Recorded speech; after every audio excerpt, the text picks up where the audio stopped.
touch me, touch me, touch me. I like the way she fuck me, fuck me, fuck me, fuck me. Hit it, hit it, hit it, drop. Hit it, hit it, hit it, drop. What's good with it, YouTube? This your boy, CJ. And this your girl, RINA. Make sure y'all subscribe to CJ and RINA. Alright, y'all know today's reaction video on geography now. Chile. Alright guys, don't forget to donate at the bottom to keep us going, helping us wise. But yeah, are y'all ready? I'm ready. You ready? I'm ready. Let's get it. Hey everybody, so if you're feeling kind of Chile, make sure that...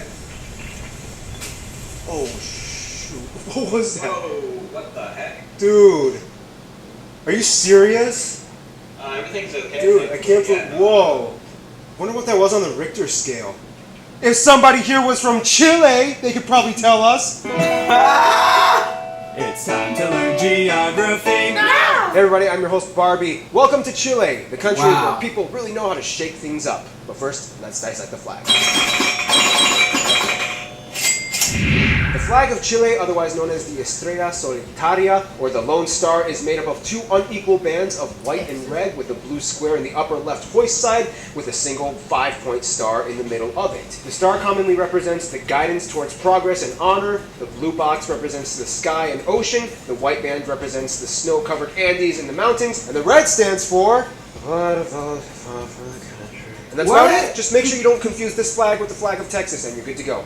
Moving on. Hey, I just said You Texas. just said Texas. Okay, this is where things get really fun because there are virtually no countries that have the same types of parameters as Chile. Chile is located on the southwestern coast of the South American continent, bordered by Argentina, Peru, and Bolivia. At around 4,300 kilometers or 2,700 miles, Chile is the world's longest country by territory length north to south. And is also one of the narrowest land countries, the average width being about 177 kilometers or 110 miles. The broadest point by Antofagasta being only 356 kilometers, and the narrowest by Yapel at a measly 90 kilometers in width. The country is divided into 15 regions. Each region is assigned a name with a Roman numeral north to south. The only exception is the Santiago Metropolitan region as the capital, which has its own designation under RM, or Región Metropolitana. The numeral system used to be easy. It was just up and down 1 through 13 until in 2006 two more regions were added. Los Rios in the south at number 14, and Arica and Parinacota at number 15. So you have number 15 at the top and number 14 in between 9 and 10. Why Chile didn't just number all the regions in order again? I have no idea.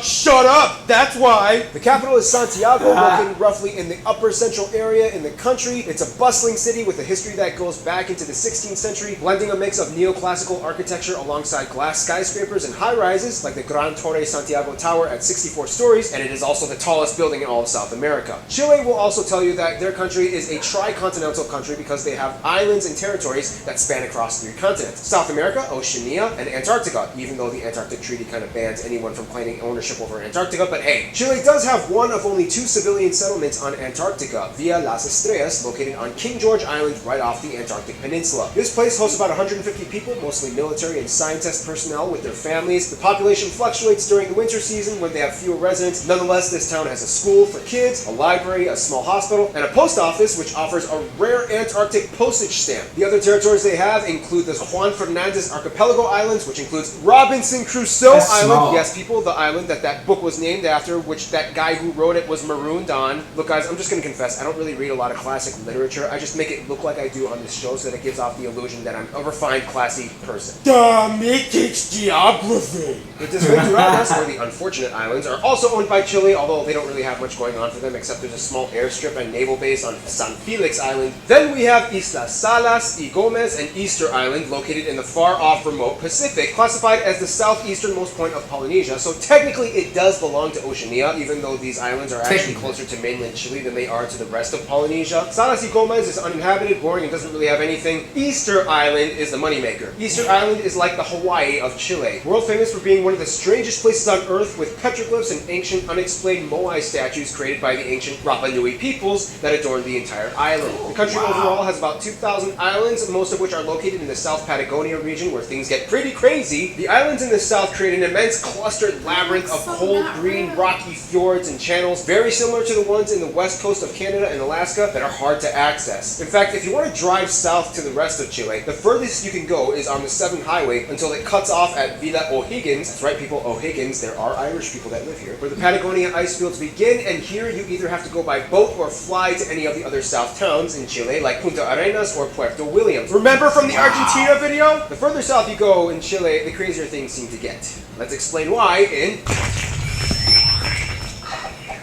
One thing you have to understand is that Chile is located right on one of the most intense active fault lines in the entire world, the Ring of Fire. This means Chile as a whole is disputably the earthquake capital of the world. In fact, the largest earthquake on record happened in Valdivia in 1960 and registered a 9.5 on the Richter scale. The funny thing is, these people here really don't even care. They're so used to it and have adapted in almost every possible way to deal with it for centuries. Very few people are casualties of earthquakes, and most people can typically even tell how strong an earthquake was on the Richter scale just by feeling it. If it's over a 7.0, they usually just stand up out of their chairs and wait it out. Now add on top of that the country has about 500 active volcanoes. Of course, as we already discussed in the Argentina video, the northern part of Chile lies on the Atacama Desert, the driest area on Earth. The areas in the north, although dry however, contain some of the richest deposits of copper. In fact, 6 of the top 10 largest copper mines in the world are found in Chile alone, making Chile the top copper producer. By the way, the upcoming movie The 33, starring Antonio Banderas, is based on the true story of the survival and rescue of the Chilean miners that were trapped under 2,000 feet of rock in a copper mine back in 2010. I mean, I'll watch it, but you have to admit it's kind of weird because the whole movie is mostly spoken in English with Spanish accents,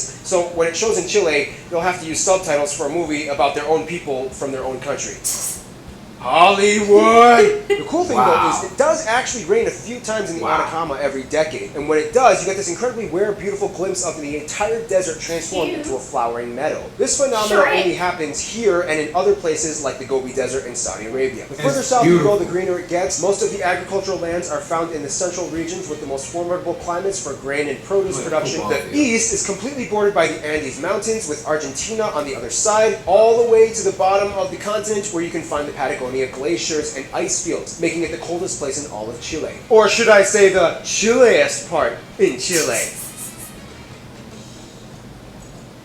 This geographical isolation has not only given Chile the hedge of solitude, but also has allowed the population to develop a very distinct and unique culture and attitude that sets them apart from all the rest of the Latin American countries. And here's how.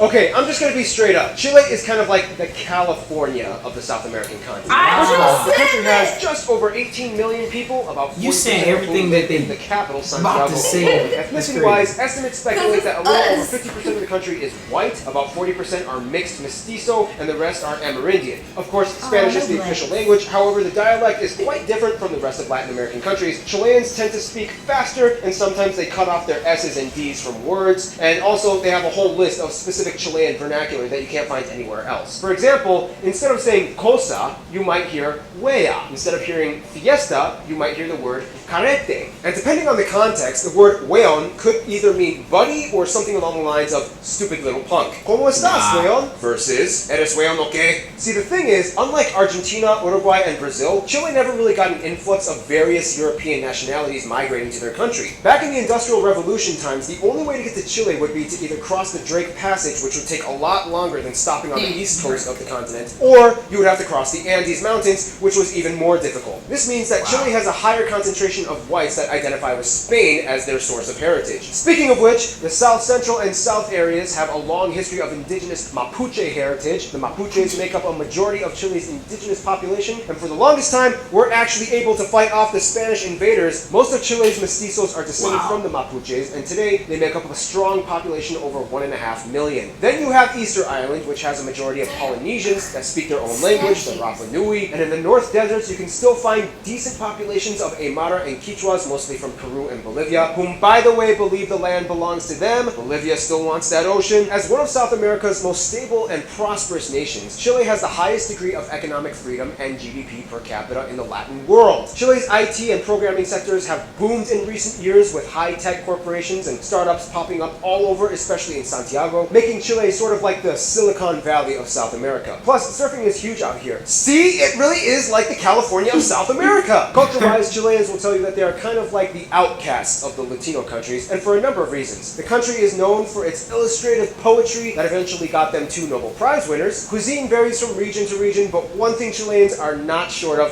is seafood. With a coastline that long, you're probably going to find some gills on your plate. With a unique platter of Pacific fish, Chile likes to claim that they have the best ceviche in the world. Strong words to say to your neighbors, Chile. Now let's see what those neighbors think about you.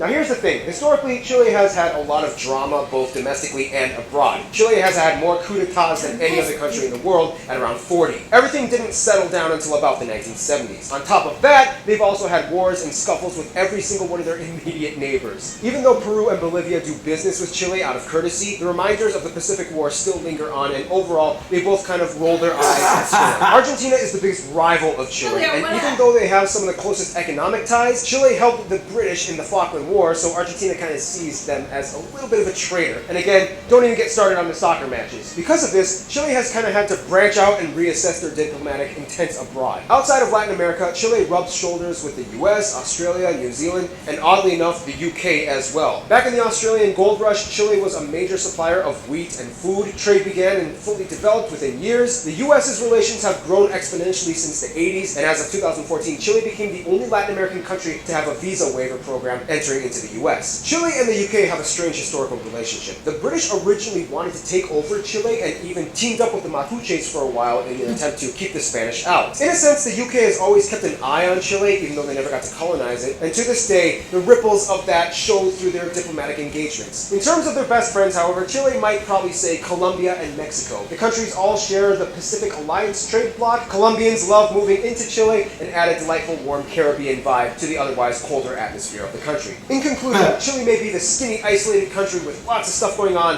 but when things get overwhelming, they just shake it off. Stay tuned. Oh boy. China is coming up next. Oh. Wow, they had like some really interesting things. Yeah, that was really interesting. That like kind of reminded me of like the Mayans and the Aztecs, those little statue thingies. Yeah, it was like And it's so cool that it's like still on this earth.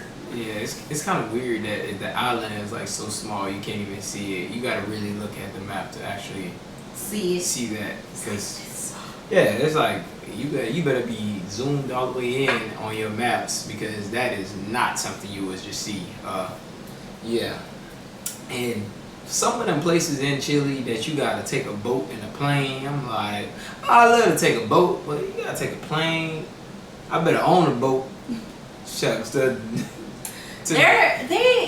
was a cool like waterfall and mountains. That was beautiful. I mean, I better own a boat in Chile, because if you have to pay to take a boat just to get to your house or something, that's horrible. That would suck. That is horrible. Like literally horrible. Y'all, yeah, I don't know. Y'all give y'all comments on how y'all think about this video. You got anything else to say about this? Yeah, y'all give y'all comments below. Also, check this video out below. Also, don't forget to donate. The link is below, guys. Help us out to keep going.